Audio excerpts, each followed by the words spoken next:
today. That's 1932trainingcenter.org. One of the best ways to build a healthier local economy is by shopping locally.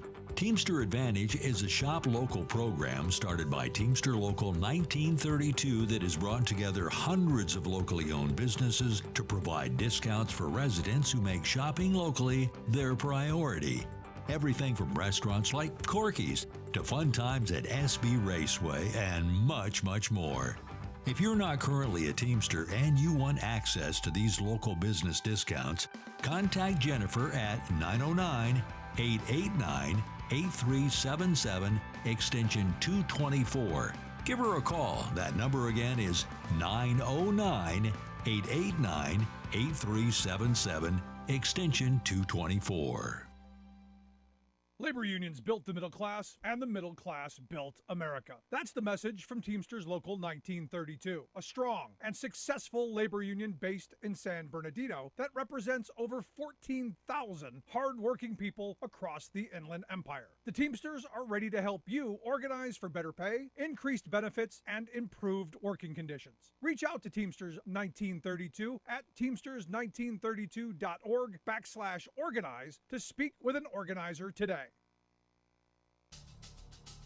Now, here is the voice of the working class, Rick Smith.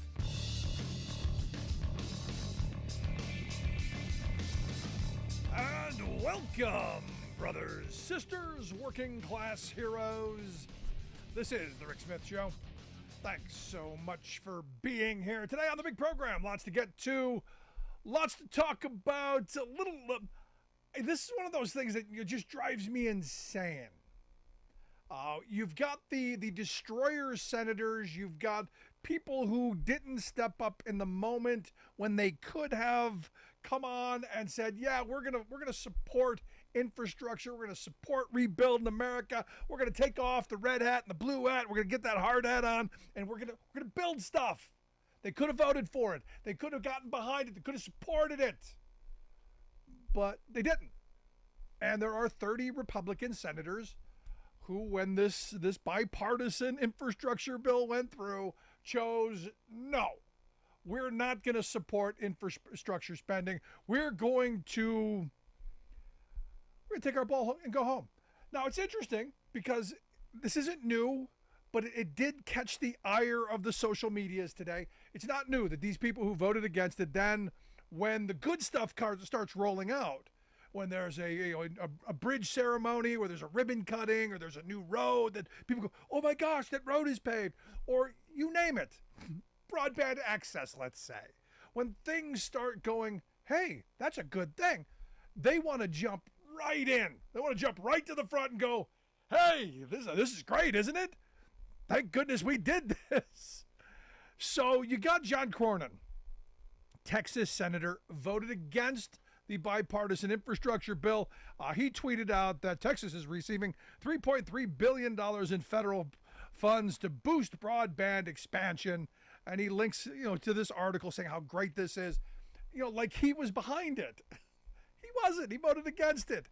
The dumbest guy in the Senate, Tommy Tuberville, someone who voted against infrastructure improvements, he tweeted out, "Broadband is vital for the success of our rural communities and for our entire economy. Great to see Alabama receiving crucial funds to boost ongoing broadband efforts." Not that you did anything to help that money come in there, dumbest guy in the Senate, but take credit for it anyway. Look, hey, look, this is great. It's great. Thank goodness, it's great. And the thing, as I'm seeing this play out, again, not new. This has been going on for a very long time. Our Republican destroyer friends attempting to tear things down, and then once it's being built, they want to jump to the front of the line and go, "Hey, isn't this great? Look, hey, this is great. Vote for us," so we can continue to not do our jobs. And it got me thinking that as I was looking through the list of 30 senators who voted against the infrastructure plan, it's not surprising they come from heavily red states, taker states. and you go through the amount of money, of tax dollars that goes into these places, like Alabama, perfect example. The amount of federal money that goes into Alabama far exceeds what Alabama sends to the federal government. They are a taker state.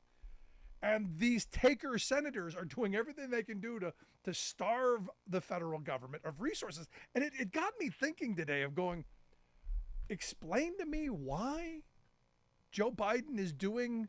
And now, look, I've said this before. Joe Biden is a much better man than I am. He is a much more concerned person about the future of the country, much more compassionate, empathetic, all of that stuff. I am not. I wouldn't give Alabama, if you voted against this, if your senator voted against it, if your senators voted against it, you wouldn't get a red penny, not a freaking dime. Your infrastructure could crumble for all I would care. Biden's better than that. There's a lot of money going to these taker states.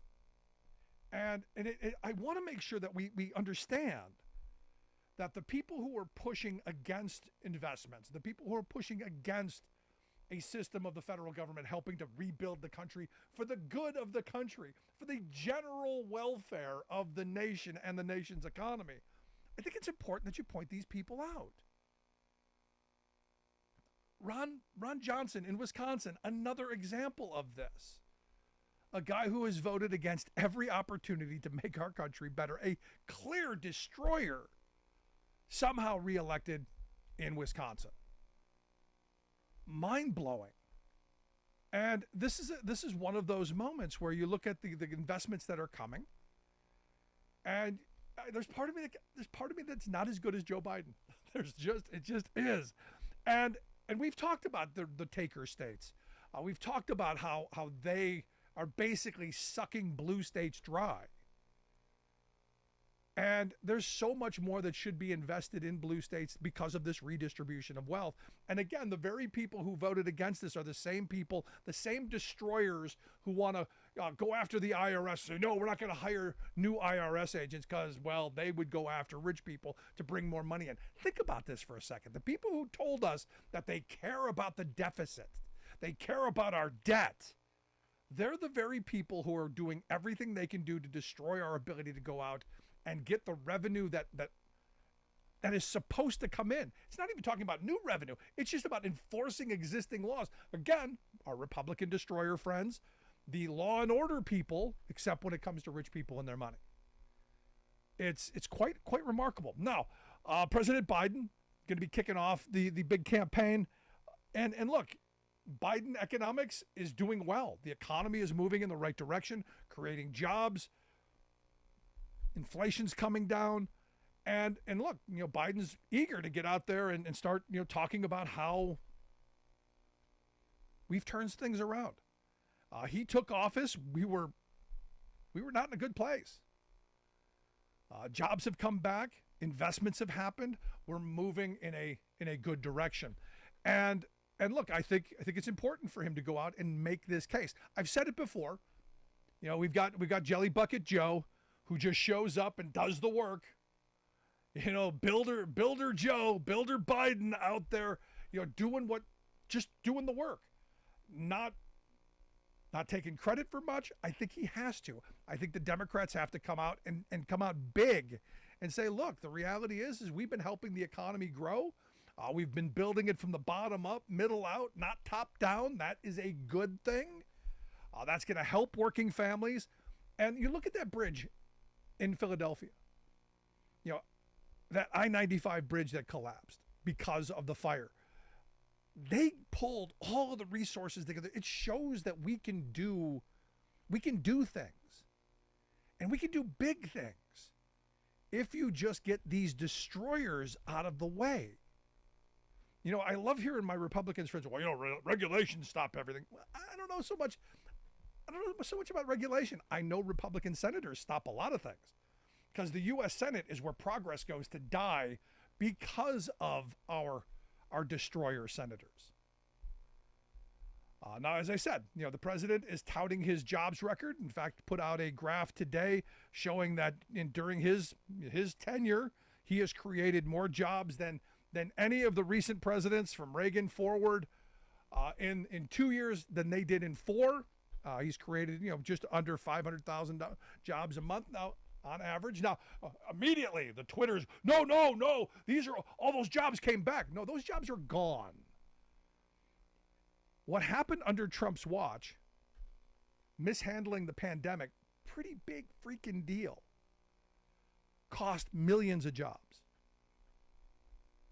Getting them back up took some work. It's just not like flipping a switch and everything goes back to normal. There was a process. Now, this is what I love my right-wing friends for, because they believe the economy is just like, yeah, flip that switch back on, get everything rolling again. We had major supply chain issues, still do, and they're working on those. But the fact that they're talking about reshoring manufacturing and moving away from the old neoliberal kind of policies that got us into this mess is enormous and something we need to get behind. The fact that we're investing in chip manufacturing and investing in renewable energies being done here, important. And the kind of stuff that I got to tell you, I think is going to reap him benefits at the polls, because it's wildly popular. People want jobs back in their communities. They want good family sustaining wages. And saying, hey, look, we want to make sure that those jobs that are being created are the kind of jobs that people can make a living on is an important part of this. And there's finally a president who talks like that. So for me, this idea that he's going to run on his economic platform, he needs to, because it's a winner. And for all of the rhetoric we're going to hear from the Republicans, they have done nothing to help move in a positive direction. Everything on the Republican side right now, and I hate this. I hate this about where we are. Everything that they have done is to try and slow Biden's economy, to try and cause a recession, to cause chaos, to destroy. That is what they are all about. And I wish it was different. I do. I wish they had an agenda. I wish they would say, look, we control the House. We're going to actually pass something that's going to make the economy better. We're going to pass our own infrastructure bill.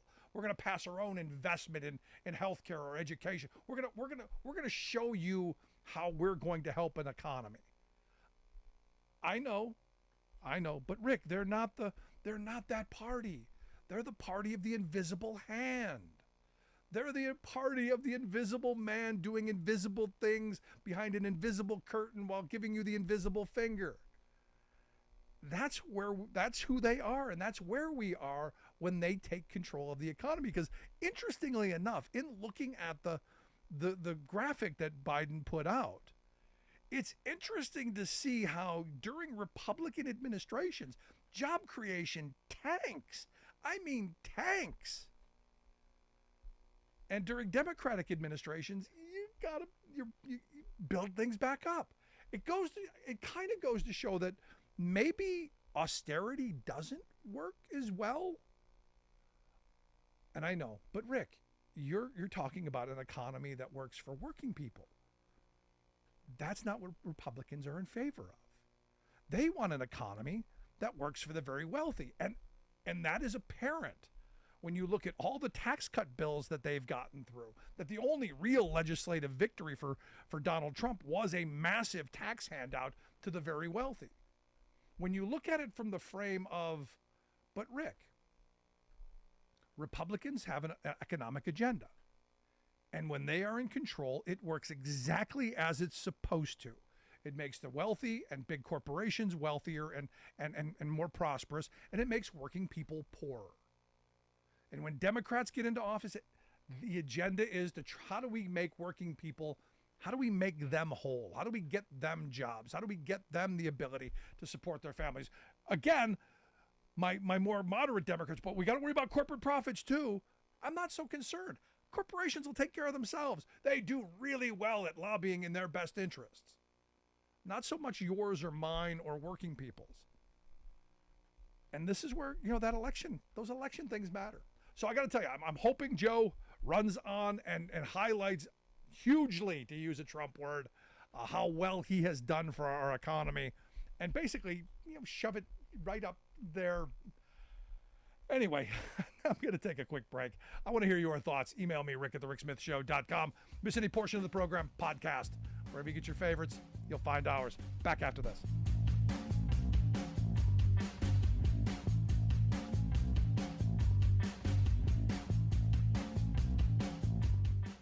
We are AFGE, the American Federation of Government Employees. We represent 700,000 federal and D.C. government workers who are the vital threads of the fabric of American life. We support our nation's military. We take care of our nation's veterans. We protect our nation's borders. We respond to our nation's crises and natural disasters. We provide services to our nation's seniors. The American Federation of Government Employees. We work for America.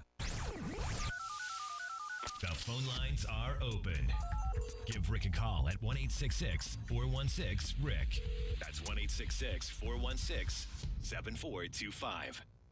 We are AFGE, the American Federation of Government Employees. We represent 700,000 federal and D.C. government workers who are the vital threads of the fabric of American life. We support our nation's military. We take care of our nation's veterans. We protect our nation's borders. We respond to our nation's crises and natural disasters. We provide services to our nation's seniors. The American Federation of Government Employees. We work for America.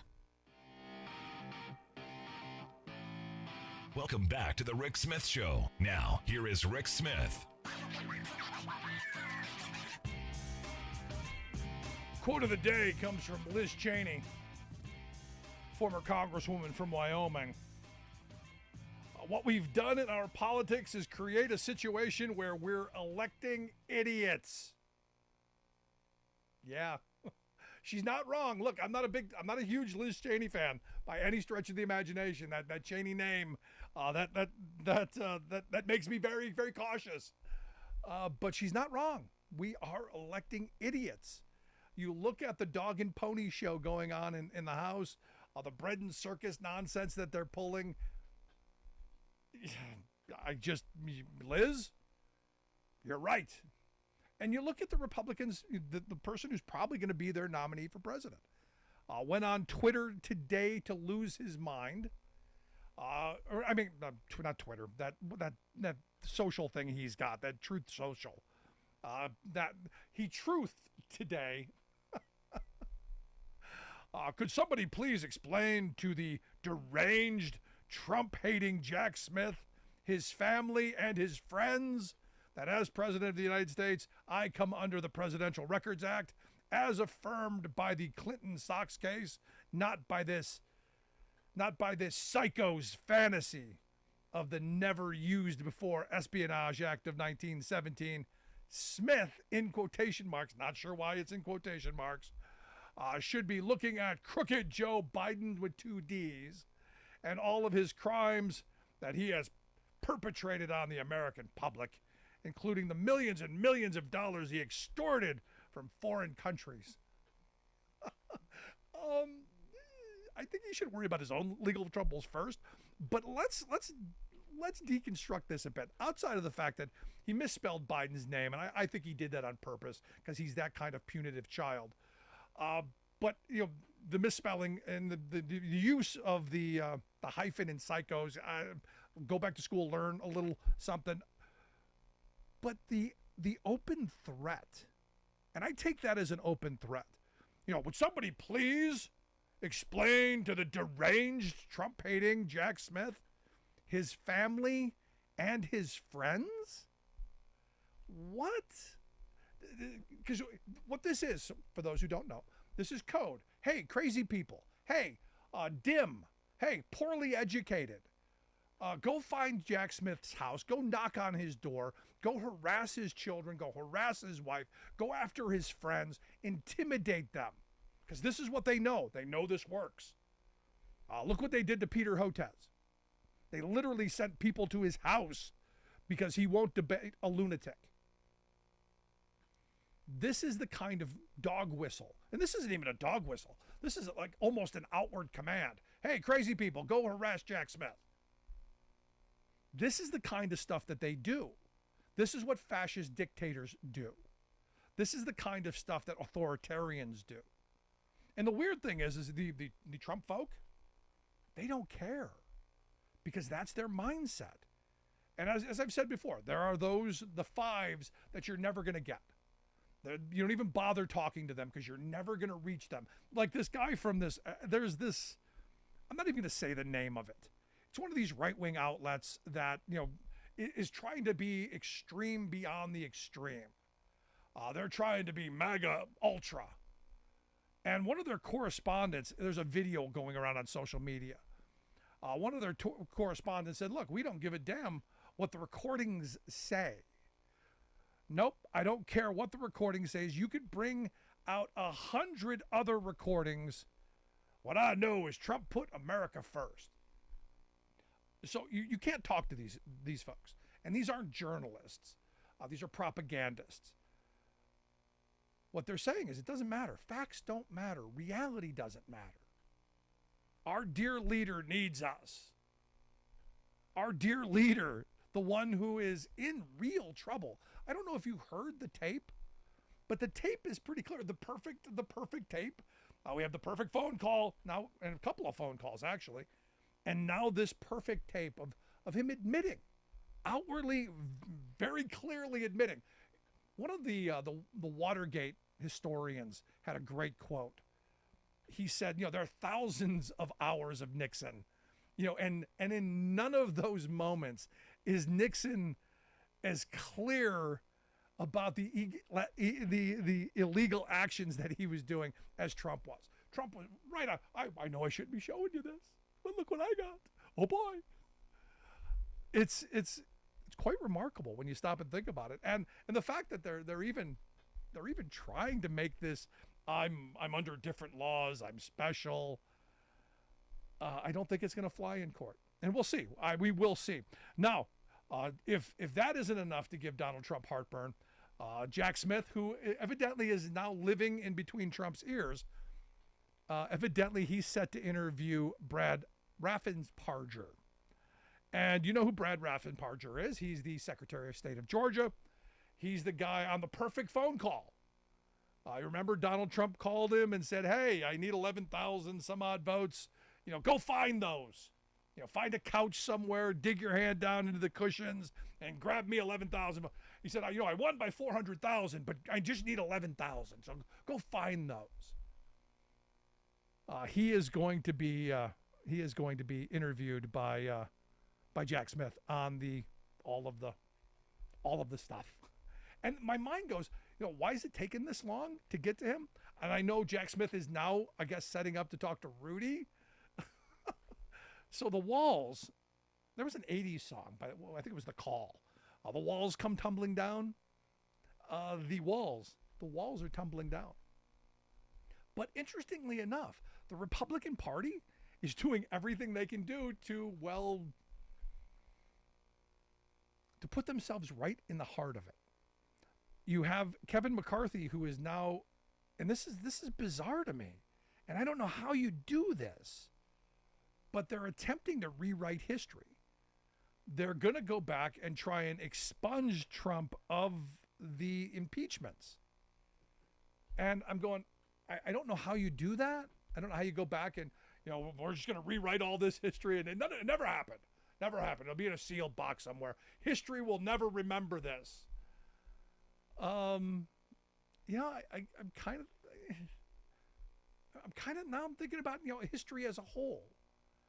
I'm kind of thinking that, maybe we could just, rewrite everything, because this seems to be how Republicans act. And as I'm reading through this potential expungement of impeachment, I'm thinking about, the book, in 1984 that I had to read in 10th grade. And I'm thinking about Winston Smith, and I'm going, man, Orwell, how did you know? What crystal ball did George Orwell have to be able to predict a presidency, decades later? But they're in the process of considering this. I don't know how you do this, but they're going to try.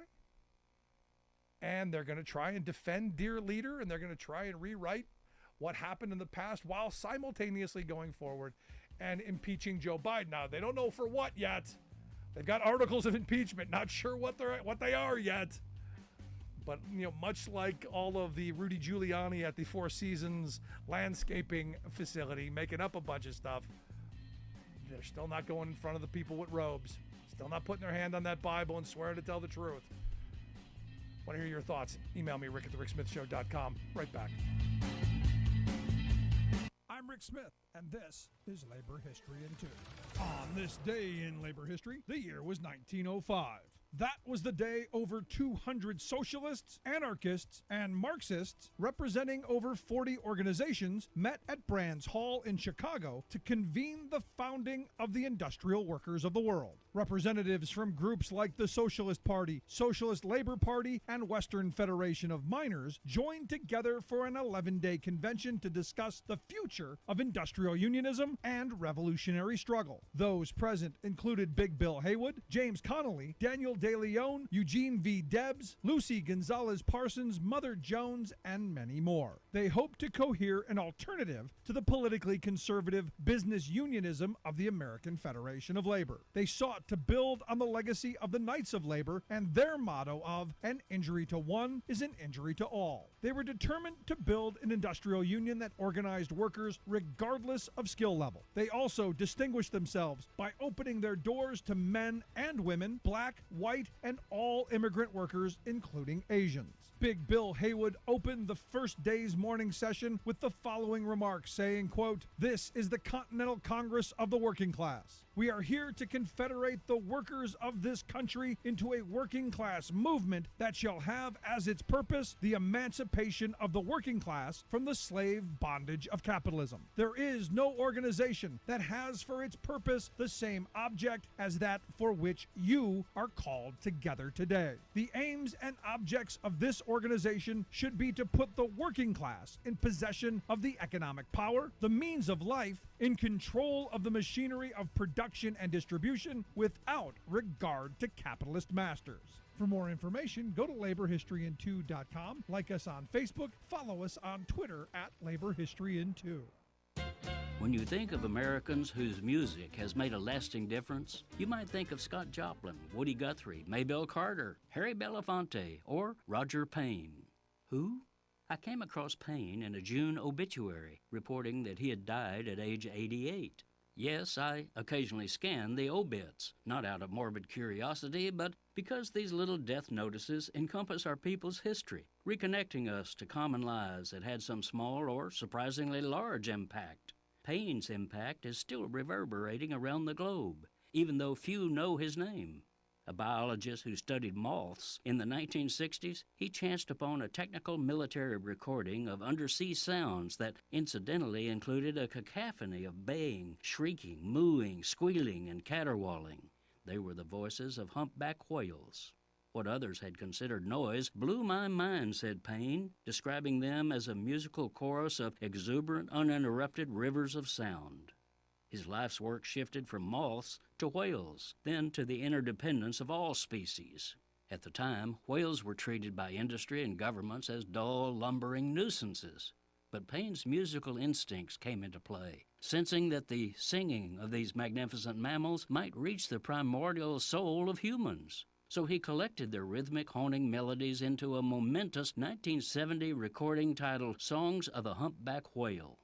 It became a huge bestseller, altered public perception, and spawned a global Save the Whales campaign, one of the most successful conservation movements ever.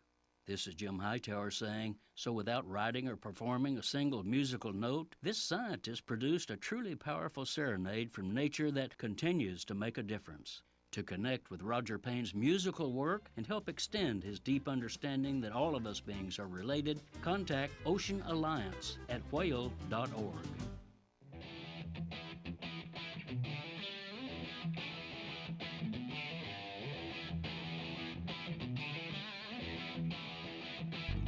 Welcome back to the Rick Smith Show. Now, here is Rick Smith.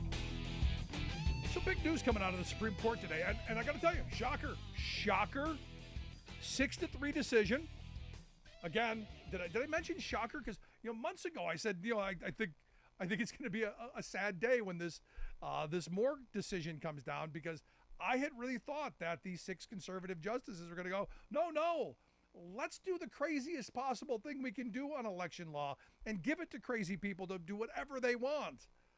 I'm shocked. There are only 3 people who thought that on the court: Clarence Thomas, Judge Alito, and Judge Gorsuch. Are you surprised Alito and Thomas? You're surprised Gorsuch. Anyway, here to share some thoughts on what this means and what this independent legislature doctrine could have been or would have been, and fortunately now is dead. I've asked Kathy Fang to come talk with us. Kathy's the president of programs at Common Cause.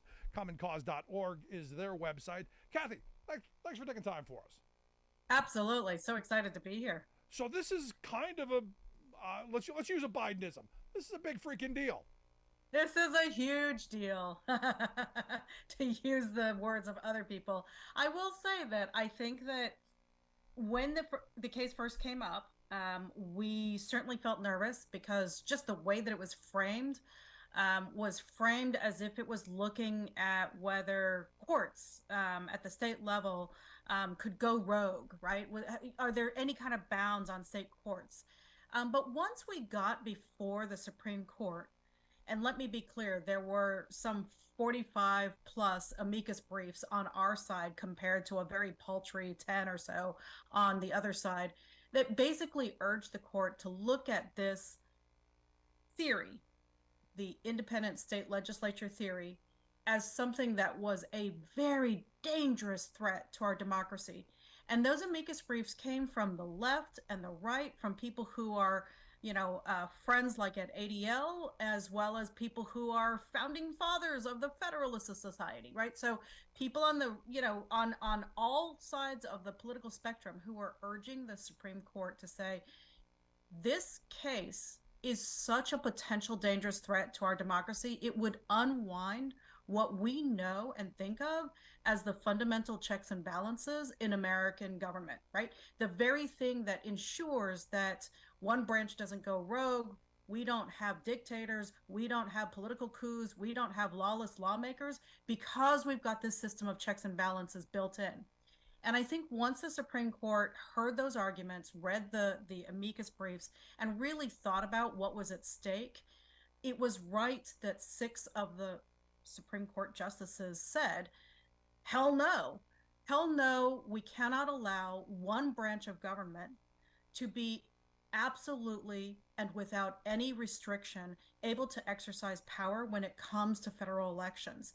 That's just a no-go, because once we go there, then you are giving them the power to stay in office forever, to be able to shape and punish, shape laws that punish dissent, right? We go down the road of the Politburo. Right. And I think that the Supreme Court was right to reject that crazy theory. I mean, but dangerous threat to democracy sounds right up the row of where these guys are, because look, I've been saying for a while that you've got people like the Federalist Society, you've got all these think tanks, you've got all this money going into these organizations to dream up the worst ideas possible, and this independent legislature doctrine, one of those bad ideas coming out of those think tanks.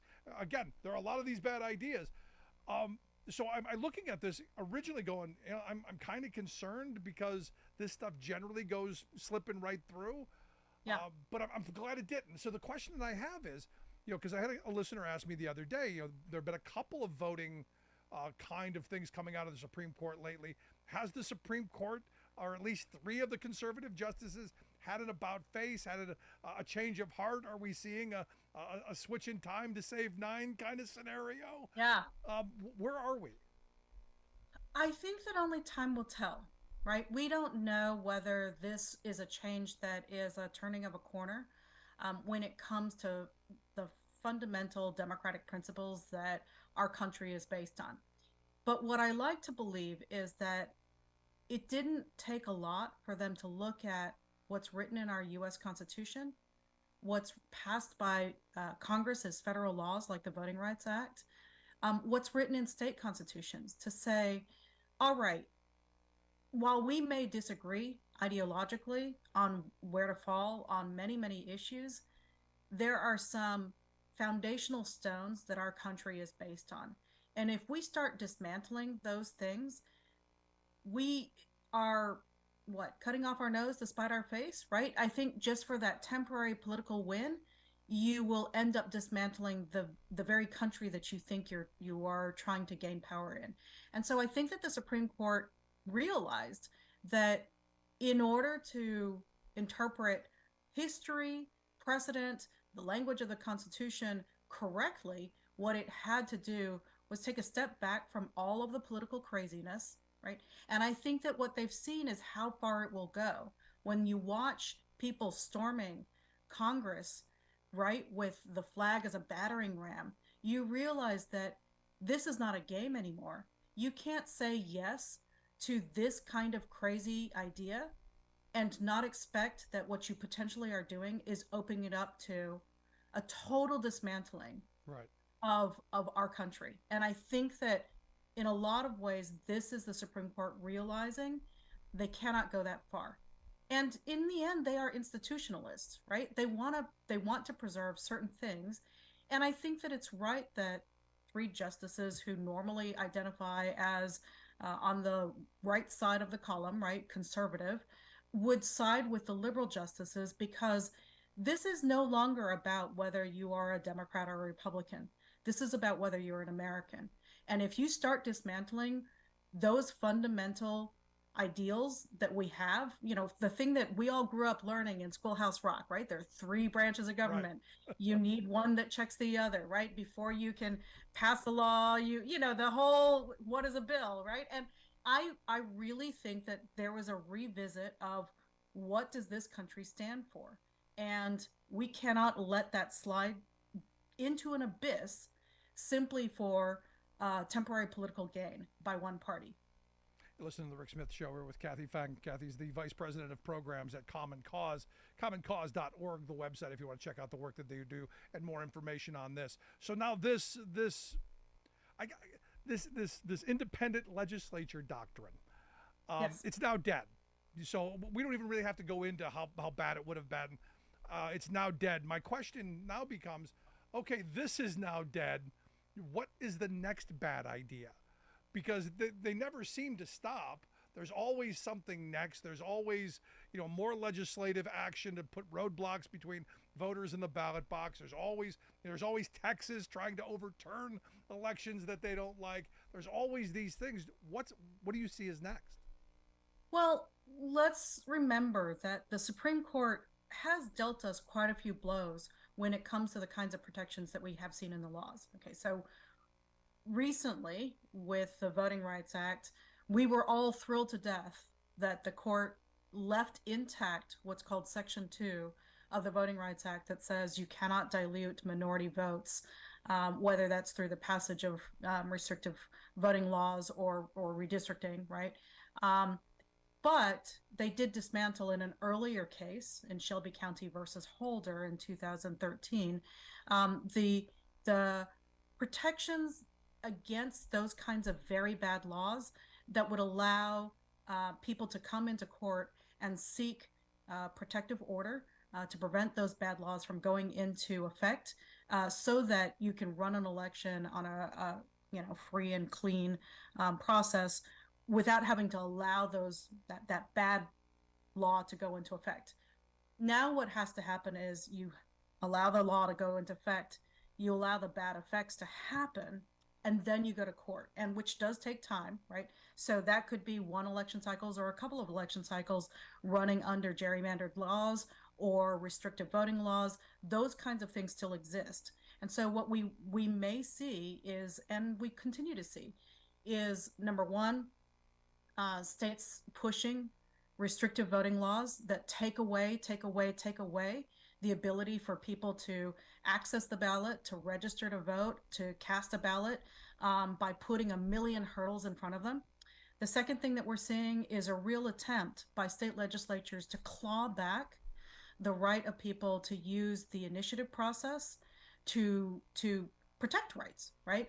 And so in Ohio and Florida and many other states, there is an effort to try to up the requirement to pass a ballot initiative from 50% or 55% to 60% or 65%, right? So just keep raising the bar so it becomes harder and harder to do things like create independent redistricting commissions or protect reproductive rights or protect other kinds of rights that the majority or the supermajority of voters want. But now we're going to make it super, super hard for people to be able to pass those laws in states that have the initiative process. Now, not all states have that process. Right. And so the last way that people had to protect their rights was to go to their state courts, right? And so the good news is that the Supreme Court has said, okay, we're not going to blow up that bridge. That path still exists for you. If you need to, that is a bridge that you can go to seek justice from the state court. Thank goodness, right? Because had they done that, that would have left half of the country without any redress when it comes to violations of their voting rights, violations of individual rights, right? When it comes to thinking about elections. So I think that the court has started to pull away. I hope they've turned the ship in a different direction, and they're starting to move towards understanding that there are some basic fundamental voting rights that cannot be eroded any further. And I think that the events that have happened recently, whether you want to think about the attempted coup, that happened on January 6th, or frankly, Supreme Court justices, being found out to have accepted essentially bribes, Yeah. right, in office, I have to think that Chief Justice Roberts is looking at that and saying that goes too far. Yeah, no, And I've been asking for a while. I can't side with that anymore. Yeah, I've been asking for a while. At what point does Roberts start thinking about his legacy and what Yeah. the history of the Roberts Court is going to be? Is it going to be billionaires having pet justices and maybe NASCAR robes? I don't Right. know, but I got to believe he's thinking about that, and I got to think I think this is part I of it. think he is. And does he want to be associated with people who are going to be found guilty of violating not just ethical rules, but laws, criminal laws, right? And I think that we've got a situation where a couple of the justices on the conservative side have gotten themselves very much caught in a pay to play kind of system. And I think on the other side, you have a group of justices, and I like to think that Ketanji Brown Jackson is a breath of fresh air. And perhaps Chief Justice Roberts is saying, you know what? Maybe I need to rethink where I stand because I want to stand on the side of right and justice and good, right? Well, I wish and I had your optimism. I believe it. I believe it. And I believe that one day we're going to see photos of Chief Justice Roberts and perhaps Justice Ketanji Brown Jackson sitting on an elephant together, exchanging good ideas, traveling the world, but expanding their minds, right? And really thinking about the world with a broader view. And I think that is possible now that we are seeing that Justice Amy Coney Barrett, Brett Kavanaugh, and Chief Justice Roberts are voting in a way that I think is much more thoughtful, right? And they're not just voting in lockstep with a certain ideological bent, the way that some people who have proven themselves to be bought and paid for by special interests are doing. So I guess we'll find out, won't we? I mean, because there's still some big cases to come yet. There are some big cases.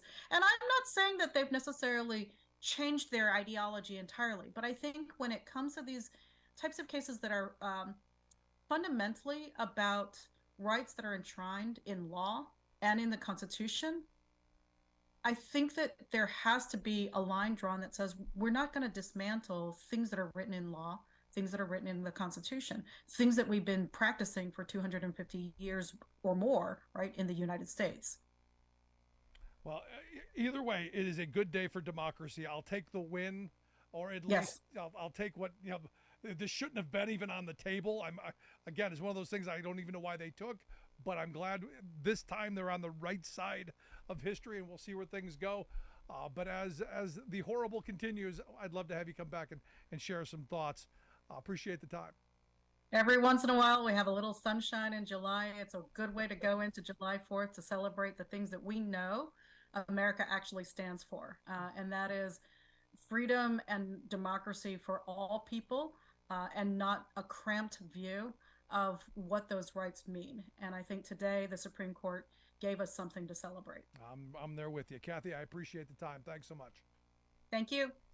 Kathy Fang, she is the Vice President of Programs at Common Cause. Make sure you check out their website, commoncause.org. We'll get links out on social media.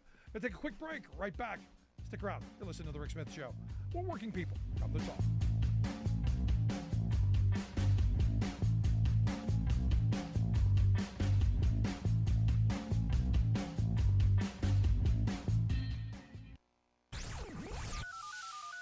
The phone lines are open. Give Rick a call at 1-866-416-RICK. That's 1-866-416-7425. I'm Rick Smith, and this is Labor History in 2. On this day in labor history, the year was 1880. That was the day that Helen Keller was born in Tuscumbia, Alabama. 2 years later, she lost both her sight and hearing due to an illness. With the help of a teacher by the name of Anne Sullivan, Helen learned how to communicate again.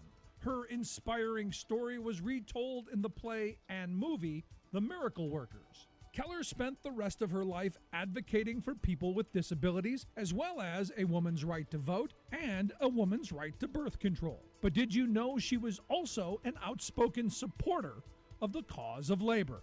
Helen was a socialist and a member of the Industrial Workers of the World Union. In 1912, Helen sent a check to support textile workers on strike in Little Falls, New York. She accompanied the check with a letter that captured her commitment to the labor movement. She wrote of the women out on strike, quote, "Their cause is my cause. If they are denied a living wage, I also am denied. While they are industrial slaves, I cannot be free. My hunger is not satisfied while they are unfed. I cannot enjoy the good things of life which have come to me if they are hindered and neglected. I want all the workers of the world to have sufficient money to provide the normal standard of living, a decent home, healthful surroundings, opportunity for education and recreation. I want them all to have the same blessings I have. I, deaf and blind, have been helped to overcome many obstacles.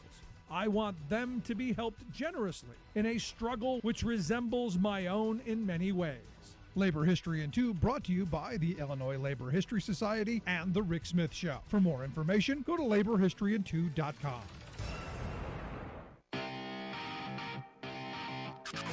You're listening to The Rick Smith Show, where working people come to talk.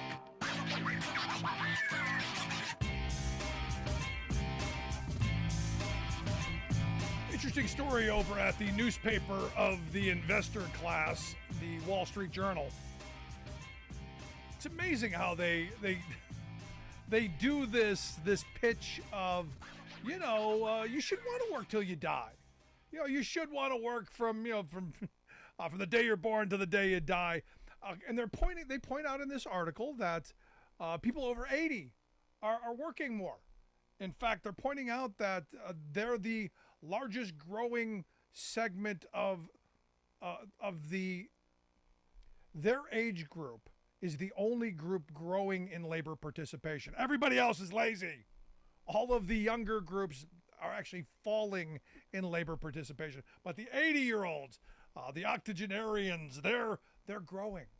There's more of them in the workforce. In fact, they point out that about 650,000 people over 80 were in the workforce last year. They're saying that's about 18% more than just 10 years ago. So people are living longer. Evidently, this is the frame. People are living longer. They get bored in retirement. There's only so much golf you can do. There's only so much puttering around the house. They want jobs. They want to go to work. And look, there are some people. Look, if they trot out a bunch of names. They trotted out Harrison Ford, I guess, is over 80. They trotted out, Jane Goodall. Some CEOs. You know what they didn't trot out? The bricklayer the truck driver, the people who have to work to make ends meet. Didn't talk about them. And what this really is about, and it's a good puff piece. It's a good PR piece. It's like when they find an 80-year-old guy who's got to be a greeter at Walmart because he needs to make money to pay for his prescriptions, or for his supplement to Medicare, or whatever, just to make ends meet because his retirement hasn't kept up with inflation. They always make it this wonderful puff. Isn't that wonderful? He's working.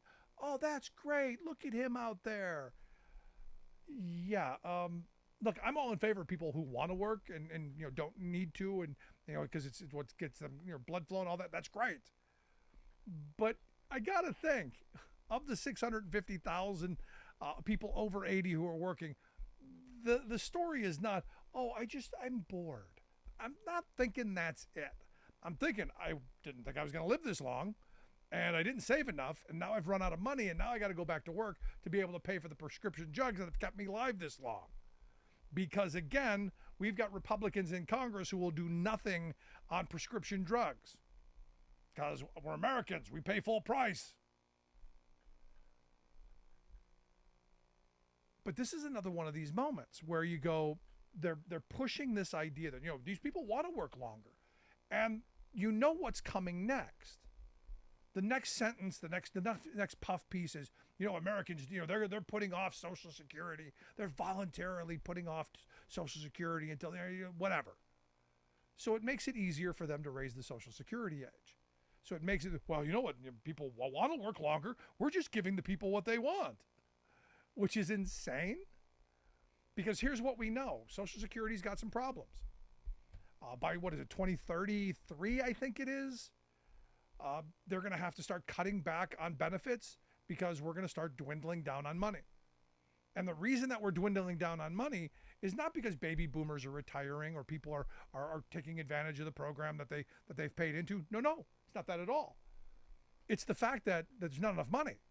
It's the fact that we've had a massive redistribution of wealth over the last 40 years. When Reagan did the whole, we're going to raise Social Security taxes enormously, 6.2% on workers and employers, because we got to get, how was it framed? We've got to get the pig through the python, because the baby boom generation was so large that we had to put money aside.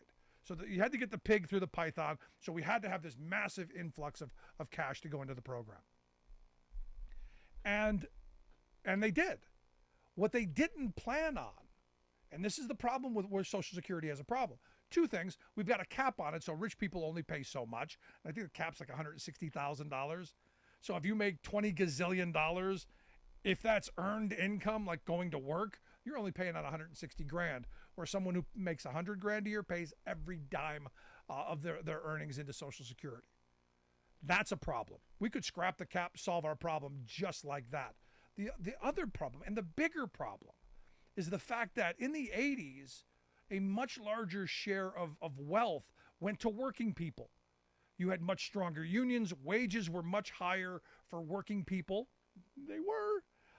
And you didn't have this all-out assault that happened Reagan forward on people's ability to get better wages, hours, and conditions. So as your wages have stagnated over these 40 years, you're not paying as much into Social Security. So back in the 80s, when the actuaries figured out how this was going to work, they had assumed that Reaganomics wasn't going to destroy the working class of this country, and they assumed that wages would continue to keep up as they had been, and taxes coming in both in the federal coffers and into Social Security would actually keep up.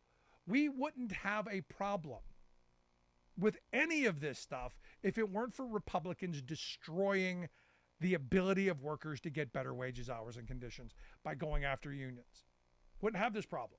If we had 25% union density like we had back in the 80s, or 35% like we had back in the 60s, people would be making more money. You'd have more money coming into your paycheck, and you would, yes, be paying higher tax, more taxes to the government for funding education and roads and bridges and all kinds of stuff. And we wouldn't have these massive deficits.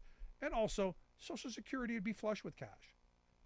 That's something that, we never really focus on, the massive amount of inequality that's happened in this country because of Republican tax ideology. The tax fetish of we've got to slash, we've got to cut, we've got to give the rich more because they're smart. They know what to do with it. And I agree. The rich know what to do with the money. They make themselves more money. Doesn't trickle down to you or me. Sorry, haven't gotten any of that trickle. Doesn't help our local economies much. Look at the massive deficits we're running on the federal level because of what we've done with our tax code. So by creating the wealthiest billionaire class in history, we've basically screwed ourselves. But at least we've got a billionaire class. That's a good thing, right? Who's your favorite billionaire? Email me, rick@thericksmithshow.com. I'm going to take a quick break. Right back.